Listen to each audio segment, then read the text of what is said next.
Assalamualaikum warahmatullahi wabarakatuh. Kita jumpa di Fokus Info Visual. Muhammad Juri, Kepala Desa Sungai Tabir, Kecamatan Tabir Barat, Kabupaten Merangin, dirundung masalah. Dia dituding telah melakukan tindakan penganiayaan terhadap warganya sendiri. Bahkan keseriusan kasus itu dibuktikan warga dengan melaporkannya ke Polres Merangin. Berikut liputannya. Dugaan tindakan premanisme oleh Kepala Desa menyasar kepada Muhammad Juri, Kepala Desa Sungai Tabir, Kecamatan Tabir Barat, Kabupaten Merangin. Juri dituding telah melakukan tindakan penganiayaan terhadap warganya sendiri. Bahkan keseriusan kasus itu dibuktikan warga dengan melaporkan persoalan tersebut ke Polres Merangin pada Selasa tanggal 8 Februari tahun 2022.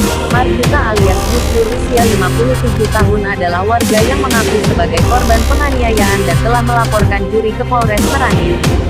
Gusdur menyatakan peristiwa tersebut terjadi pada Sabtu tanggal 5 Februari tahun 2022 sekira jam setengah 9 pagi di rumah Zaini. Menurut Gusdur, kala itu Juri datang emosi menagih hutang kepada dirinya. Namun karena merasa tidak memiliki hutang, Gusdur menjadi bingung. Saat itulah dirinya dianiaya oleh Juri. Kronologisnya macam mana, Pak? Kronologisnya? Usul asalnya. Kapan kejadiannya? Kejadiannya Ya. datang mendadak waktu ku jenguk tetangga sakit. Hei, gampang anjing, bayi utang hang dengan den. Ya. Nah, itu bahasanya. Ya. Jadi serempak cakap itu dengan tangkapan kepala sambil membentur, sambil memukul, sambil memeras, sambil memutar kepala aku. Ke dinding berarti? Nah, ke dinding tadi. Setelah itu diputar balik, langsung tuh leher aku, kita kayak gitu kan. Jadi istri aku langsung bela, kok dipukul suami aku, kata istri aku kan. Langsung cepat terjang dengan istri aku di dalam rumah. Jadi ibu juga di aniaya gitu ya? Ya. Dindingnya apa tembok beton atau kayu, Pak? Papan, Pak? Beton. Kemudian nanti terakhir dia lari kan, habis itu dia lari, dia mengucapkan besok aku datang lagi, aku putar kepala kamu sampai habis. Jadi beliau mengancam gitu, Pak ya? Iya. Mengancam lagi. Besok aku datang lagi, aku putar kepala kamu sampai habis. Katanya. Ini hari ya? Kejadian hari apa? Kejadiannya? Kejadian hari Sabtu. Tanggal, ingat tanggal? Tanggal aku tidak tahu, Pak. Sabtu kemarin nih? Sabtu pagi, kira-kira jam 9 pagi. Oh gitu. Nah. Iya. Terus kenapa kok melapor ke sini, Pak? Ya, dulu kita mematuhin orang adat, Pak. Kata orang adat, jangan dilapor dulu. Pokoknya putus di adat. Jadi aku patuhin adat kampung. Katanya, kita undang nanti Juri. Kebetulan Juri tidak meresmikan. Kami undang. Ada satu salah tangannya kami yang undang. Salah satunya kaki tangan kami yang undang. Pak Kades, kami mau menjemput kamu menyelesaikan antara Gusdur dengan kamu. Kebetulan dia minta apel 1 malam. Kami tunggu 1 malam lagi. Kebetulan dia melarikan kabur ke Bangko. Itu, Pak. Berarti upaya pemanggilan melalui adat sudah dilaksanakan, cuma Pak Juri itu tidak datang gitu, Pak ya? Tidak datang. 2 malam kami tunggu. Kata bahasanya divideokan di HP budak yang jemput tuh, kalau tidak senang dia silakan lanjut katanya. Ya maka aku lanjut, Pak, di Kores. Oh gitu. Silakan lanjut kalau kurang senang katanya. Siap. Ya, masih, Pak ya?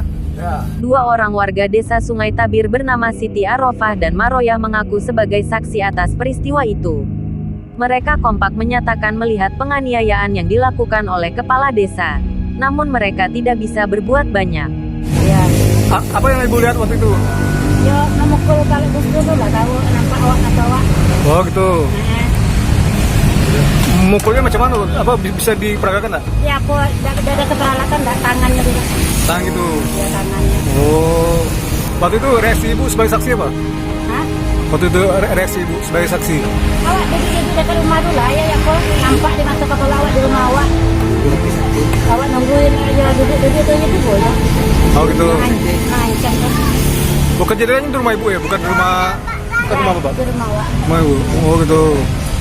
Jadi intinya Pak Juri itu memang niat mencari bapak ini berarti ya kalau gitu ya? Udah tahu nih yang carinya udah tahu. Datang memutar tuh lah. Itulah. Oh gitu. Ya. Nah terus maksud aku ibu berusaha melerai atau macam mana? Enggak ada urusan menera, enggak ada duduk biasa lah. Enggak ada ngarang-ngarang, enggak ada takut pun enggak ada. Oh gitu. Awal nunggu suami awak sakit tu lah. Oh gitu. Jadi saudara Juri itu berhenti dengan sendirinya bu ya? Dia berhenti sendiri lah, dia terjang bawa istrinya tu.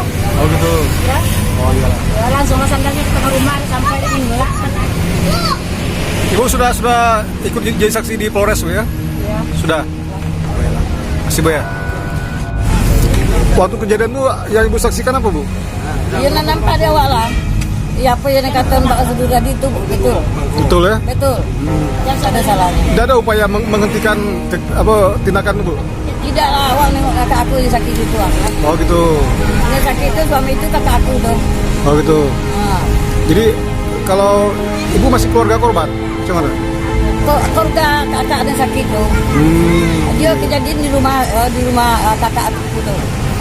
Waktu itu apa cuma Juri sendiri yang datang atau apa? Sendiri lah yang datang. Cuma Juri sendiri? Iya. Tidak ada kawan-kawannya, tidak ada? Tidak tahu. Tidak tahu orangnya tak. Oh gitu. Ajalah. Siapa ya? Terkait soal hutang yang ditagih oleh Juri, istri Gus Dur bernama Cinto Hati mengaku bingung. Dirinya merasa tidak pernah memiliki hutang kepada Juri. Sebaliknya, Cinto Hati mengatakan justru uang mereka lah yang ada di Juri hingga saat ini belum diberikan kepada mereka. Punya apa? Berapa utang ibu sama Pak Juri? Enggak, aku nggak tahu punya utang apa Juri, dia nggak tahu. Jadi- Cuma istri ibu ada di Pak Juri 960. Oh gitu. Jadi ibu Aku bilang aku gua ada duit lah. Utang dia. Aku tak pernah utang. oh gitu. Jadi ibu merasa tidak punya utang sama beliau gitu ya? Malahan beliau yang masih megang duit ibu gitu. Dua duit aku ada di sini.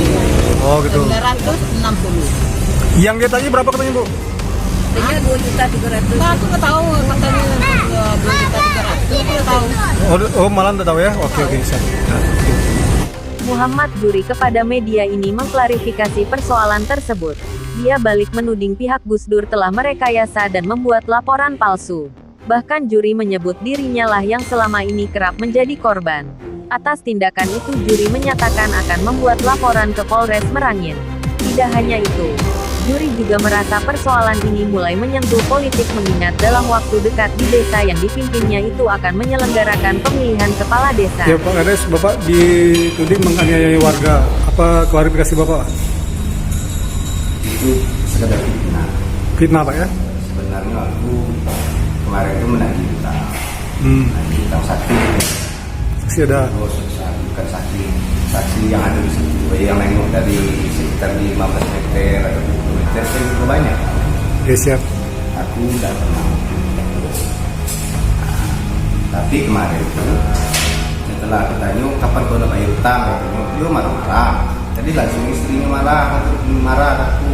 Kapan aku punya utang? Dia bilang, mau itu ke rumah aku, itu betul, betul kan? Iya. Itu betul. Jadi dia bilang, dengan istrinya tuh aku waktu tahu enggak suara aku udah kan kebetulan ini hendak ini kades jadi kita kalau soal ini kan masalah utang udah campur tangan politik enggak. Oh gitu. Kalau seandainya enggak politik utang kata Begitu. setelah itu aku balik aku pergi ke rumah kakak itu Nah, betul kakak tuh tidur jadi aku duduk di teras dulu tuh ngotot gitu dengan nanti kan datanglah si Sulai, si Dur, ada 10 orang lah dari bawah tuh jarakku kata Sulai itu bunuh iya. jadi kebetulan lah dia lagi kita lagi satu Iya. jadi aku mundur ke belakang aku takut juga kan jadi tulisannya lah salah lo gitu. Iya, siap. Jadi kebetulan dia mengira aku kebetulan dilintang dengan ada orang lewat namun teman lintang motor di tengah-tengah atau di situ tak terhalangnya Iya. datanglah orang apa kan orang banyak jadi aku malah itu udah ada banyak cerita lagi dah jadi setelah itu aku pergi masuk acara ke Ngaol jadi Yes, sir. datang orang aku kan orang jemput aku, nak menyelesaikan aku diselesaikan dari cara adat tuh aku merasa udah nyaman. Oh gitu. Kenapa? Karena kenapa? Aku merasa udah aman diselesaikan dengan adat. Karena kenapa? Lembaga adat itu sudah 2 kali bicara di masalah. Masalah apa? Masalah tidak jelas masalah. Oh gitu. Yang pertama kali dulu aku nak melapor ke polisi, jadi bapak siswa itu yang nanti tidak usah lah malu orang, jadi aku tidak gitu.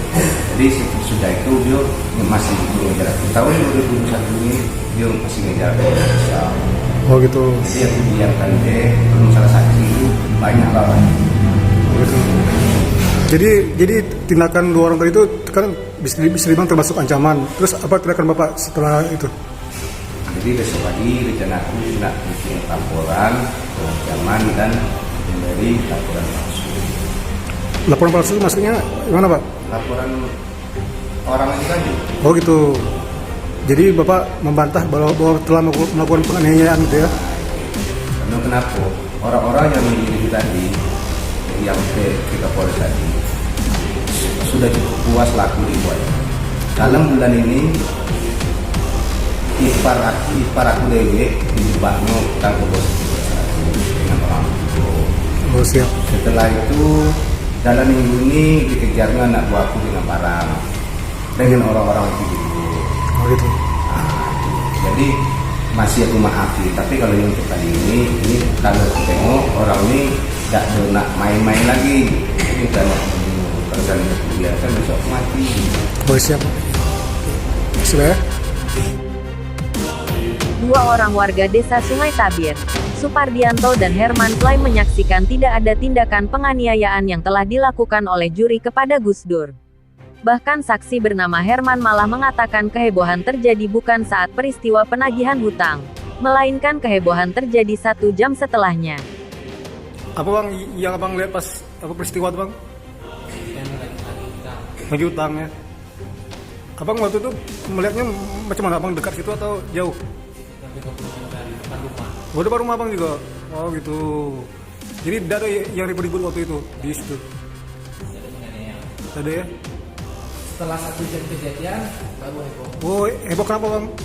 Heboh karena ribut. Ribut. Ribut macam mana tuh? Ribut antara masyarakat biru tadi. Oh gitu. Tapi terkait masalah ini gitu.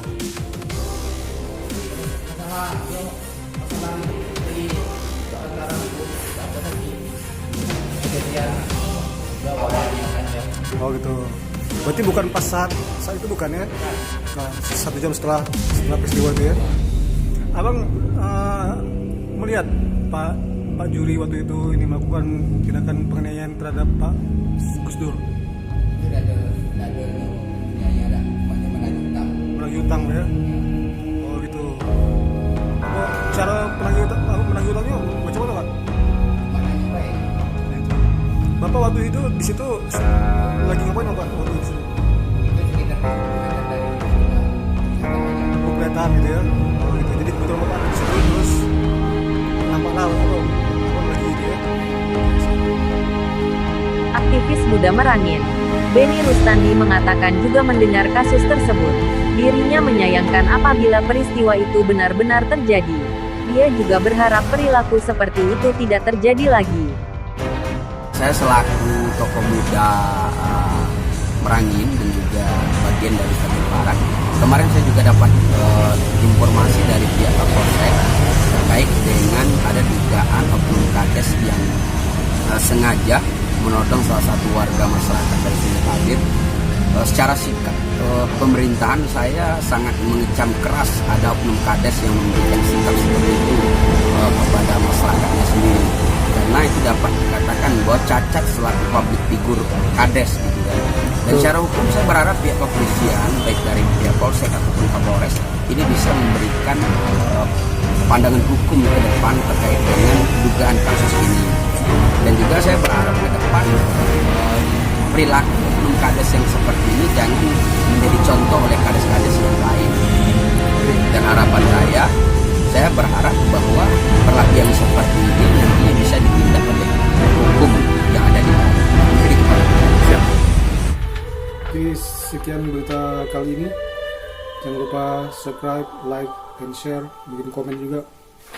Dan semoga channel ini tetap berkembang. Wassalamualaikum warahmatullahi wabarakatuh.